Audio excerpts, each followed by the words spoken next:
Pandian store சீரியல்ல அடுத்த வாரத்துக்கான எபிசோட்ல நம்ம ராஜியை அவங்க இருக்கிறவங்க ரூம்ல போட்டு அடைச்சி வைக்கிறாங்க. ஏன்னா ராஜி இருந்துட்டு இதுக்கு மேலே இந்த காம்படிஷன்ல என்னால் கலந்துக்க முடியாது அப்படின்னு சொல்லிட்டு பேகை தூக்கிட்டு நிற்கிறாங்க. இந்த காம்படிஷன் முடிகிற வரைக்கும் உன்னால் எங்கேயும் போக முடியாது ராஜி அப்படின்னு சொல்லிட்டு ரூம்குள்ளே போட்டு அடைச்சி வைக்கிறாங்க. ராஜிக்கிட்டேயும் தப்பாக நடக்க பார்க்குறாங்க. ராஜி அதுக்கப்புறம் கத்துறாங்க. அவங்க கத்தலை தாங்க முடியாமல் லாக் பண்ணிட்டு ராஜியை மட்டும் விட்டுட்டு போயிடுறாங்க.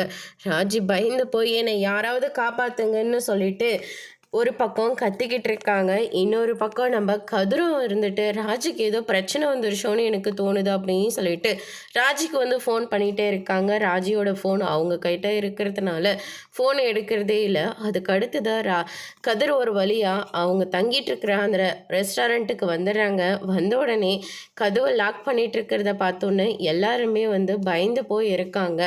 கதிர் அதுக்கு அடுத்ததாக கதவை உடைச்சிட்டு உள்ளே வராங்க.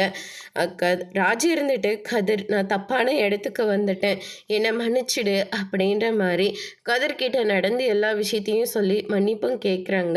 அதுக்கு அடுத்ததான் எனக்கு இப்படி டவுட் வந்ததுனால தாண்டா நான் இவ்வளோ தூரம் கிளம்பி வந்தேன்.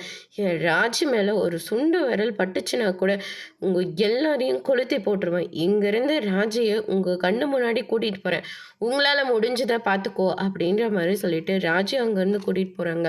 காரில் போயிட்டு இருக்கும்போது என்னை கல்யாணம் பண்ணதுனால தானே என்னை காப்பாற்றினேன். இல்லை ராஜி, உன்னை எனக்கு ரொம்ப பிடிக்கும், அதனால தான் அப்படின்ற மாதிரி சொல்லிடுறாங்க.